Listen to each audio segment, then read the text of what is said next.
a esta hora, casi en la recta final, vamos al contacto con Luis Gómez, al tanto del viejo continente, las noticias internacionales, aquí en el resumen, el grande del sábado. Luis.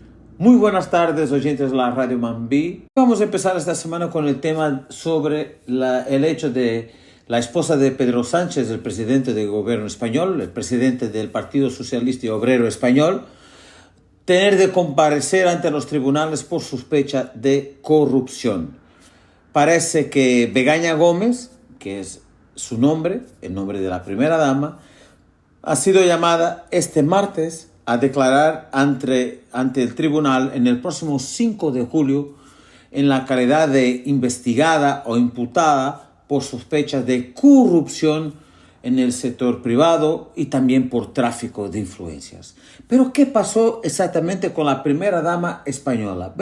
Bueno, presuntamente influyó en la adjudicación de contratos públicos, o sea, emitidos por el gobierno español, a empresarios con los que había mantenido relaciones profesionales. O sea, la primera dama parece que era consultora de un conjunto de empresas en que aprovechó el hecho de ser primera dama y conocer los ministros, miembros de gobierno, miembros de la administración pública española, y la mujer del líder del Partido Socialista Español parece que se aprovechó de ese hecho para favorecer empresas y empresarios para ganar concursos y contratos del Estado de España.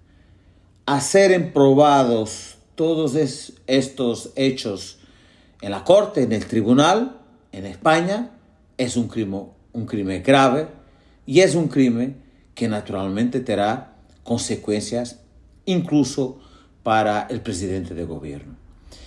Y a ese propósito, el líder del Partido Popular de España, Alberto Feijóo, declaró de inmediato que Pedro Sánchez, por estas razones que recién aquí referido, no tiene condiciones para seguir al frente del gobierno de España.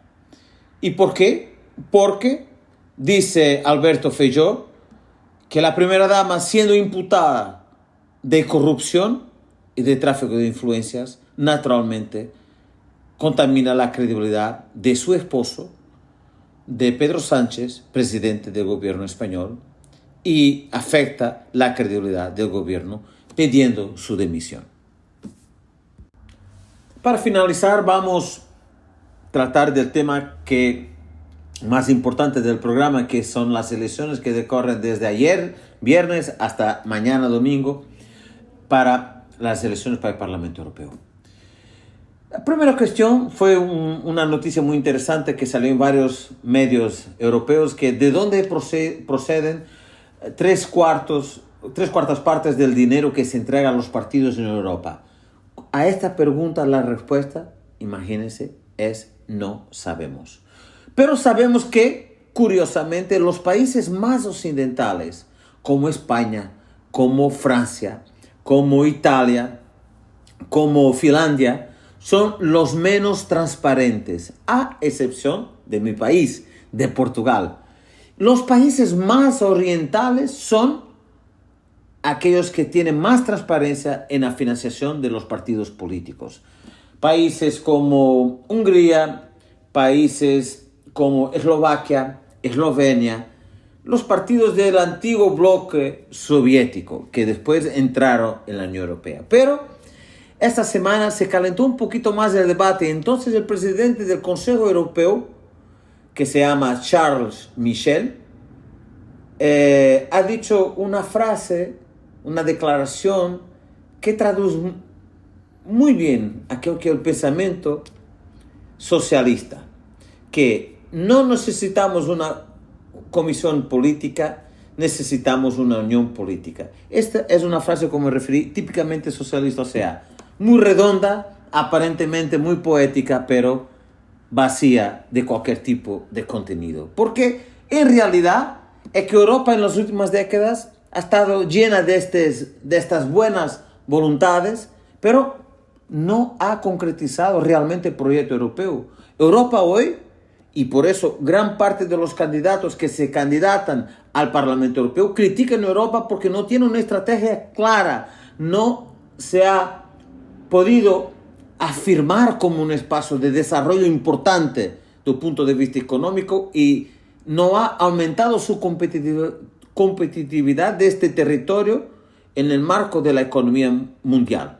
Pero naturalmente que Charles Michel, el presidente del Consejo Europeo, recuerda para criticar la presidenta de la Comisión Europea, como el gobierno de Europa, que se llama Ursula von der Leyen, diciendo que Ursula von der Leyen está politizando la Unión Europea y cuando debería ser imparcial para todos los estados y para todos los partidos. Bueno, Ursula von der Leyen fue una presidenta muy discreta pero muy efectiva en muchos dominios, sobre todo en la guerra de Ucrania. Afirmó desde siempre una posición de apoyo a Ucrania muy concreta y por eso tiene tenido varios elogios de diversos líderes políticos europeos.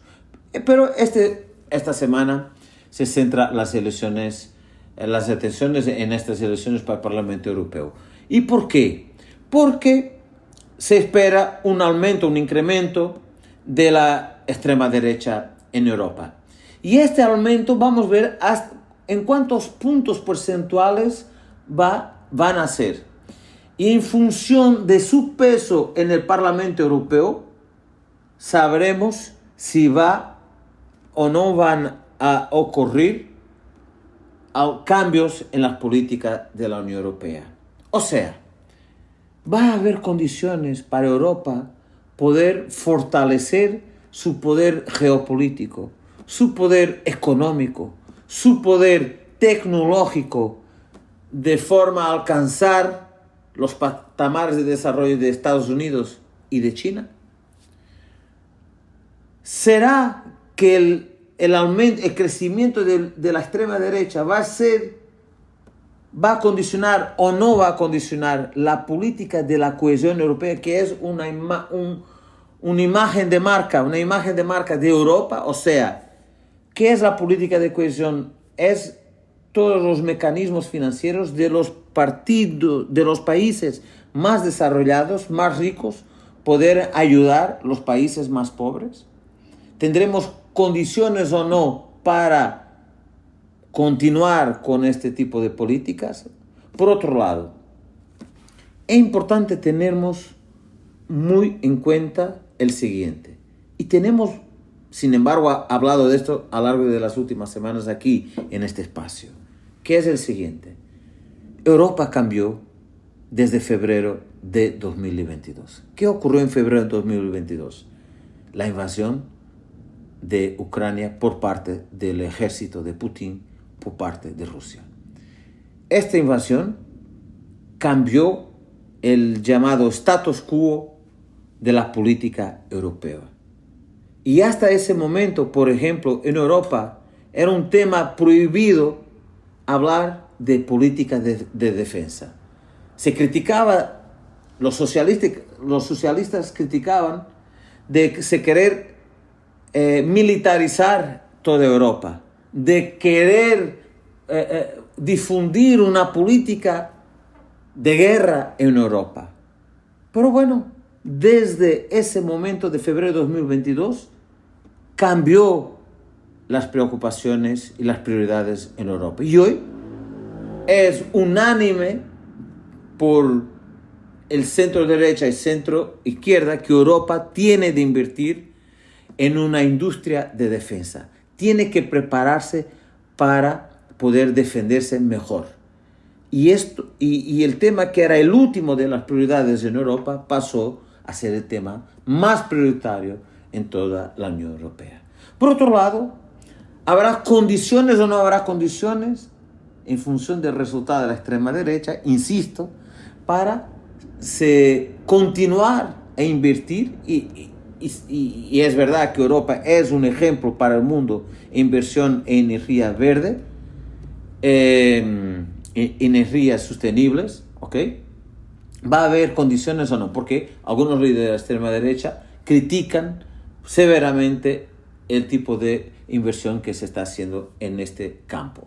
Por otro lado, y muy importante, si sube la extrema derecha en Europa, hay una gran probabilidad de aumentar los caballos de Troya de Putin en el corazón de la Unión Europea. Hoy Putin tiene un gran caballo de Troya, que es el presidente húngaro, que es amigo personal de Putin, que defiende Putin y que está incluso a condicionar la política de ayuda de Europa, y hablamos de esto en el pasado programa, el pasado sábado, está a condicionar la política de ayuda de Europa a Ucrania en términos militares. Si sube la extrema derecha en Europa, posiblemente va a ocurrir el siguiente, va a ocurrir más caballos, más amigos de Putin en el corazón de la Unión Europea.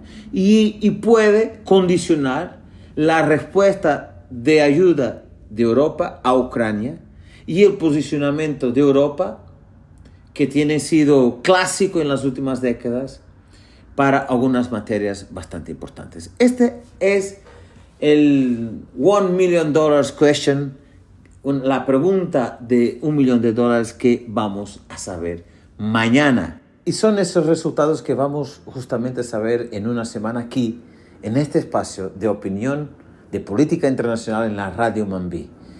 Les deseo un excelente sábado, un excelente fin de semana y nos vemos en el próximo sábado.